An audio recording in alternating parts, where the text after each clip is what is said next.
Daniel never believed that one simple action could destroy an entire marriage.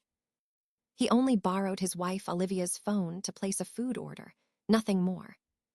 But when the screen lit up, a contact name appeared that didn't make sense at all. Ethan Red Husband. At first, Daniel laughed, thinking it was some ridiculous typo.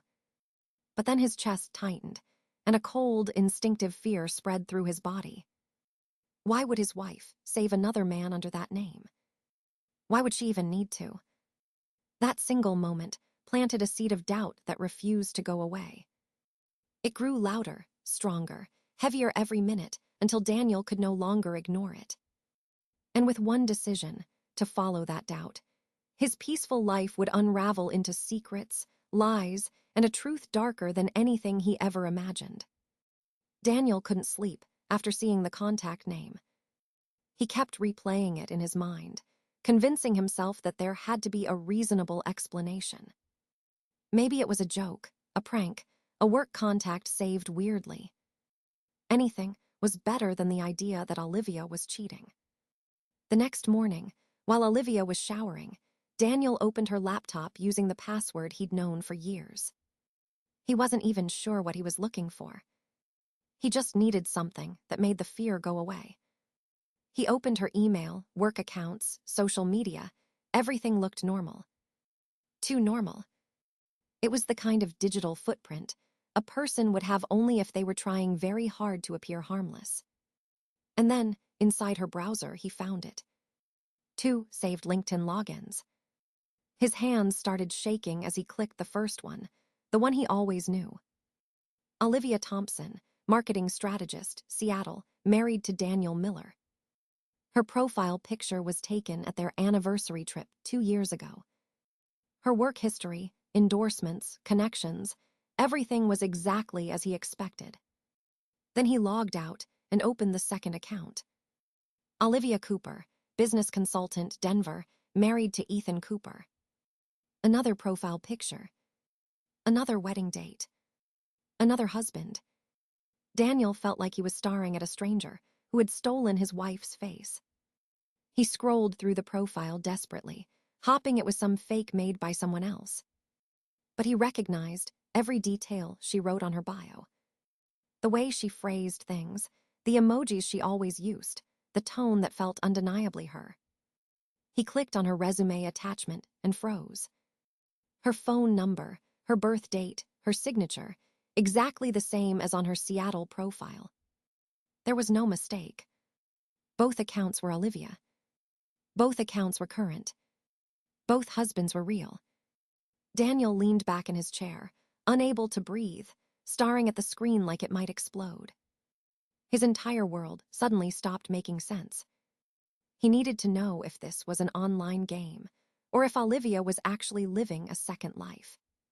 He opened her travel calendar, which she always shared with him, for transparency and to avoid misunderstandings. He remembered how proud he used to feel about their level of trust. The calendar showed trips for work, client meetings, company retreats. But now, with brand new eyes, he noticed something. Every second weekend, Denver. Every third Wednesday, Denver. Every month, a week-long business trip that he never questioned. Everything Olivia ever said suddenly lined up too perfectly to be true. She had built a routine so precise that no one ever wondered about it. Daniel scrolled back through 4 years of travel logs. Denver appeared again and again, always tucked behind excuses that he once admired for her hard-working lifestyle. His heartbeat pounded in his ears. He opened the photo folder on her cloud storage.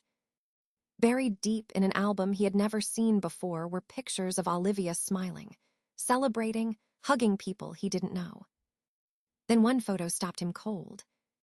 Olivia in a white dress, exchanging rings with a man Daniel had never seen in his life, the same man whose name had appeared on her phone. Ethan. Daniel stared at the image, unable to look away, his whole body numb. The woman he loved wasn't just lying to him. She was living a second marriage right beside his. And he had no idea how far the deception went. Daniel spent the next few days pretending everything was normal. He smiled, he kissed Olivia goodnight, he packed school lunches, but inside he felt hollow. He didn't confront her right away, because he needed the truth in full, not just fragments. He needed proof strong enough that even Olivia couldn't twist it into something else. So he hired a private investigator, something he never imagined doing in his entire life. The man listened quietly as Daniel recounted everything, then simply nodded as if he had heard this story before. That terrified Daniel more than anything. The investigator got to work immediately. Within a week, he returned with information that shattered whatever hope Daniel still held in his chest. Olivia wasn't just cheating. She wasn't just lying. She was living 2 marriages, 2 lives, 2 identities. For 4 years, she spent alternating weeks between Seattle and Denver, switching names, roles, families, and commitments as easily as changing clothes. In Seattle, she was a marketing strategist, a caring mother of 2, a loving wife who baked cupcakes for school events and posted pictures of family hikes. In Denver, she was a business consultant, the mother of twins, and a partner to another man who kissed her forehead the same way Daniel did. Every detail of her schedules was built like clockwork. She even used 2 different banks, 2 insurance providers, and 2 sets of medical paperwork to keep the systems from crossing over. The investigator pulled up school registrations. Daniel felt tears building when he saw Olivia listed as Olivia Cooper on the birth certificates of the twins. Her signature on the hospital papers was identical to the one he saw when their 2 children were born. She had carried 2 pregnancies back to back, and she had hidden one from Daniel with precision and planning. She managed her pregnancies so that due dates would never overlap with her assigned travel times. Everything was designed. Nothing was accidental. Daniel asked the investigator how someone could live like this without slipping. The man answered, "They only slip when someone starts paying attention." Daniel realized he had never really questioned anything Olivia did. He trusted her blindly, and she took advantage of that trust to build a second world behind his back. The investigator also uncovered emails between Olivia and Ethan discussing homeschooling schedules, vacations, and tax filings. Daniel watched, in complete silence, as images of Olivia holding 2 infants appeared on the screen, moments he never knew happened. He remembered the year, she told him, she gained weight because of stress. Now he understood she had just given birth. Everything she ever told him slotted into place like puzzle pieces, forming the ugliest picture imaginable. There were no cracks in her planning, because she controlled every narrative. She worked overtime so she could travel. She volunteered at school events so she appeared devoted. She cried on his shoulder about toxic colleagues so he wouldn't question her sudden business trips. She weaponized emotion to shield her lies. Daniel sat alone in his car that night, gripping the steering wheel until his knuckles turned white, unable to even cry. He realized he still didn't know the most painful part, whether Olivia ever loved him at all, or whether he was just a character in a double life she built for her own fulfillment. And for the first time, the man who always solved problems calmly made a decision with absolute certainty. He would confront Olivia, no matter how much it destroyed him. Daniel waited until the kids were asleep before asking Olivia to sit down at the dining table. His voice was steady, but his hands trembled under the surface. He placed a folder on the table and looked directly at her, really looked at her, searching for any sign of regret or fear. Olivia stared back with her usual calm, almost bored expression, like she was waiting for him to get to the point. Daniel opened the folder and slid the first photo across the table, her wedding photo with Ethan. For a moment, Olivia didn't blink. Then she exhaled slowly, like someone reacting to an inconvenience rather than a disaster. Daniel's heart pounded as he whispered, "How long?" No tears formed in her eyes, no panic creeping into her voice. She simply said, "About 4 years." Daniel felt like the air was ripped out of the room. He asked why she did it, what he did wrong, what he was missing as a husband. Olivia raised a brow and asked him why men always assume things are about them. She told him she loved him, and she also loved Ethan, and she didn't feel the need to choose. To her, this double life wasn't betrayal, it was normal. Daniel couldn't believe what he was hearing. He told her she'd broken the law, broken families, broken trust. Olivia shrugged, as if those things were irrelevant details. She said she had everything under control until he got curious. She even allowed herself a small laugh, saying if he hadn't snooped, nothing would be different. Daniel slammed his hands on the table, not to scare her, but because his body felt like it was splitting in half. He demanded to know if she ever thought about the kids, how confused and hurt they would be when they grew up. Olivia rolled her eyes and claimed children were resilient and would adapt. She added that he was being dramatic, exactly like she expected he would be if this day ever came. Daniel's voice cracked when he asked whether she planned to leave either family. Olivia replied, almost proudly, that she didn't need to leave anyone because she could manage both lives perfectly. She told him she was simply wired differently from ordinary people with limited emotional capacity. Daniel looked at her like he was sitting across from a stranger who wore his wife's skin. There was no remorse, no guilt, no hesitation. She had built a life of lies and believed she deserved it. He asked her if Ethan knew about him. She said no, and she didn't intend to tell him because Ethan wouldn't understand this kind of love. Daniel realized then that confronting her wouldn't change anything. The woman sitting across from him didn't think she had done anything wrong. When he told her he had hired an investigator, her expression finally shifted, not fear, not sadness, but irritation. She asked why he had to ruin everything when both families were happy. Daniel stood up from the table, feeling the weight of years crushing him all at once. He told her the double life was over, whether she agreed or not. Olivia crossed her arms and responded, "You won't do anything. You're too soft." Daniel walked away without another word, but his silence wasn't weakness anymore. It was the quiet before the storm he was about to unleash. Daniel didn't sleep the night after the confrontation. He stayed on the couch, staring at the ceiling, hearing Olivia move around the house as if nothing had happened. She hummed while packing lunchboxes, scrolled on her phone, laughed at videos, completely unbothered by the collapse of their marriage. Daniel realized then that anything he did alone wouldn't be enough. She had built a system, and he needed to break it with someone who understood the other half of her world. He sat at the dining table, opened his laptop, and searched for Ethan Cooper. His hands shook as he hovered over the message button, terrified not only of what Ethan might say, but of what he might feel. He wrote a short message, attaching the wedding photo and asking Ethan to call him urgently. It took 2 hours before the phone rang. Daniel stared at the unknown Denver number and answered with a voice that barely sounded like his own.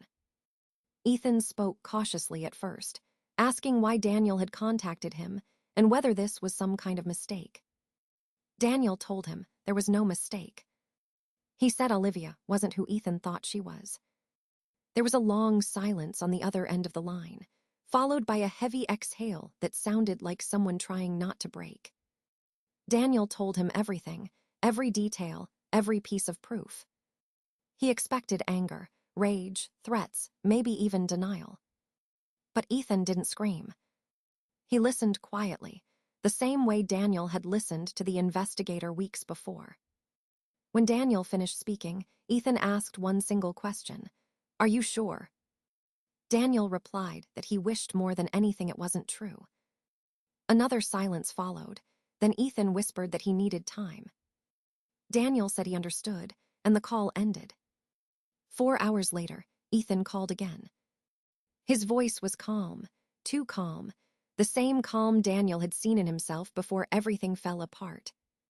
He said he had checked Olivia's accounts, travel history, emails, and everything matched exactly what Daniel described. He asked if they could meet in person. Daniel agreed without hesitation. 2 days later, They sat across from each other at a small cafe halfway between Seattle and Denver. Both men looked exhausted and hollow, not like rivals, but like survivors of the same disaster. There was no hostility, no jealousy, just two men trying to understand how they had been manipulated so deeply. Ethan showed Daniel pictures of the twins, moments full of smiles and birthday candles and bedtime stories. Daniel showed pictures of his own children, just as innocent. Both men stared at their screens like they were looking at proof of a crime they still couldn't comprehend. After hours of talking, they reached the same conclusion. Olivia couldn't be allowed to keep living this double life. Not for their sake, and especially not for the children. They agreed to file complaints, lawsuits, and annulment or divorce documents simultaneously, so Olivia couldn't play the two households against each other. They mapped out evidence, legal violations, financial fraud, tax discrepancies, and identity inconsistencies. For the first time since the nightmare began, Daniel felt like he wasn't fighting alone. Ethan told him they weren't going to destroy Olivia. She had already destroyed herself. All they were doing was exposing the truth she had spent years hiding. As they shook hands before leaving the cafe, Daniel felt a strange sense of clarity. The storm Olivia believed he was too soft to unleash had already begun. Olivia found out about the legal filings before Daniel even had time to breathe. She stormed into the house with her phone in her hand, accusing him of betrayal as if she were the victim. Daniel stood still, watching her unravel for the first time since the night he confronted her. She demanded to know why he was trying to ruin her life when everything was fine. Daniel didn't raise his voice, didn't lash out. He simply told her the truth was coming out whether she wanted it or not. Olivia's expression twisted, shifting from arrogance to fury, and then to calculated performance. She suddenly burst into tears, fell to the floor, and begged Daniel not to abandon their love. She clung to him, repeating his name over and over, as if a show of emotion could erase years of lies. But Daniel didn't respond, and that terrified her more than anything. When tears didn't work, she switched tactics. She called his parents and told them Daniel was having a mental breakdown. She called their friends and claimed he was being manipulated. She contacted his workplace, implying he was unstable and needed time off. She even went as far as posting online that she was being abused by a controlling husband who didn't allow her to have friends or a life of her own. For a moment, strangers believed her. Comments poured in calling her brave, supportive women sending sympathy, demanding justice for her. She fed off it, performing grief and desperation like a professional actress. But then she pushed too far. Olivia went live on social media, sobbing dramatically, trying to frame the narrative before the truth surfaced. She said she was being punished for loving too deeply. That society didn't understand women capable of caring for more than one man. She claimed she was a victim of a patriarchal system, trying to destroy her loving spirit. Her audience didn't know the real story, but her words were reckless.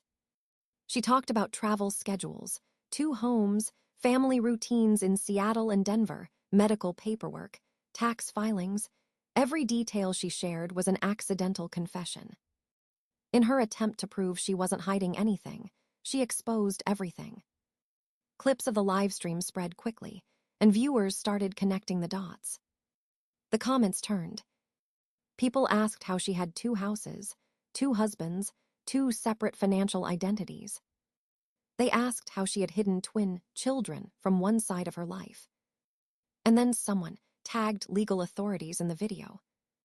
Within 48 hours, investigators, child protective services, and federal agents began making phone calls. What had been a private marital disaster became a public scandal. Olivia doubled down once more, claiming she was pregnant so the court would go easy on a vulnerable mother. But there was no pregnancy. The medical tests proved that instantly. Her parents stopped answering her calls. Her friends distanced themselves. Even the supporters she rallied online began deleting their defenses, when the official report surfaced. She tried going to Ethan's house, sobbing at the front door, begging him to let her explain. Ethan didn't say a word. He simply closed the door while she screamed on the porch. She tried the same with Daniel, and he didn't even open the door at all. Her performances, her lies, her improvisations, none of them worked anymore. For the first time in 4 years, Olivia wasn't in control of the narrative.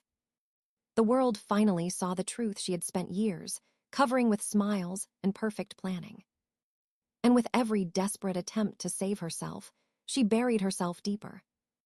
Olivia's arrest didn't happen with handcuffs on a dramatic doorstep.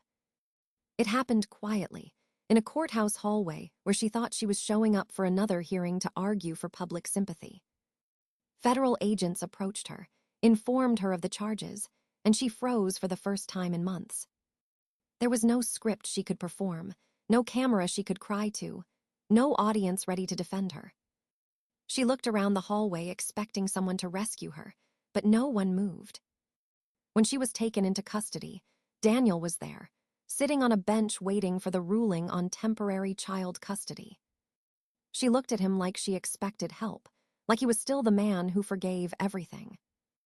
Daniel didn't even stand up. He didn't glare, didn't smirk, didn't speak.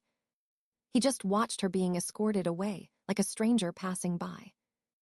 The federal case, built against her, unfolded quickly. Tax fraud, insurance fraud, identity misrepresentation, bigamy, falsified medical and school records, and interstate financial misconduct. Even her live streams, the ones she believed would prove her innocence, were submitted as evidence. She had confessed piece by piece in front of thousands of people, without realizing it. Her attorney pushed for bail, but the judge denied it after reviewing her history of deception, travel frequency, and financial manipulation. The court determined she was a flight risk. During the trial months later, Olivia tried to speak, hoping the charm that worked on 2 husbands could work on a jury. But the facts were overwhelming, undeniable, impossible to twist. Her double life had been engineered with precision, and that precision became the very blueprint of her downfall. Jurors didn't see a misunderstood romantic woman. They saw a calculated con artist who built a life on deception without hesitation or remorse. The sentence was delivered with a finality that echoed through the courtroom. 8 years in federal prison. Loss of all parental rights. Liquidation of assets to compensate both households and cover unpaid taxes. Olivia didn't cry when the gavel came down. She didn't scream or argue. She just stared forward, blank, as if the reality finally hit her too suddenly to absorb. Daniel left the courtroom without looking back. Outside, Ethan was waiting, not out of celebration but solidarity. There were no handshakes or smiles, only a silent mutual understanding that a long nightmare had finally ended. In the months that followed, healing didn't happen instantly. Daniel struggled with guilt he didn't deserve, asking himself why he hadn't seen the signs sooner. Ethan battled the same questions, both men rebuilding their lives while keeping their children shielded from the chaos. Slowly, routines formed again. Birthdays, school events, weekends at the park, moments that belonged to peace rather than lies. Their children bonded during visits, unaware that their laughter was the sound that stitched 2 broken families into something whole again. Daniel and Ethan remained in contact, not because of Olivia, but because they had survived the same emotional wreckage. Some nights, Daniel still lay awake, remembering the woman he thought Olivia was, not the woman she turned out to be. But he no longer blamed himself for loving deeply. He learned that loving someone isn't a flaw, ignoring the truth is. Olivia became a memory, not a wound. A cautionary tale, rather than an active ghost in their lives. And as time passed, the families moved forward without her, proving that healing isn't forgetting, it's choosing peace over pain every single day. By the time Olivia walked out of prison years later, the world she once controlled no longer existed. For her, life had stopped the day she was exposed. For everyone she hurt, Life had finally begun again. Time didn't erase what happened, but it softened the edges of the pain. The kids grew up without knowing the full story, only that their fathers loved them enough to protect them from chaos. Daniel eventually learned to smile again without forcing it, to wake up without questioning every memory from his past. He stopped wondering why Olivia did what she did, because some questions destroy you more when you chase the answer. Ethan built a life of his own too, not bound to the scars of betrayal, but guided by the certainty that he would never ignore intuition again. The two families were no longer connected by disaster, but by the lessons they carried forward and the peace they chose together. Olivia's name stopped coming up in conversations, not out of anger, but because she no longer had a place in the present. What remained wasn't the story of a woman who lied, but the story of 2 men and 4 children who healed. And Daniel learned the most important lesson of his life. When someone shows you who they are through their actions, believe them the first time.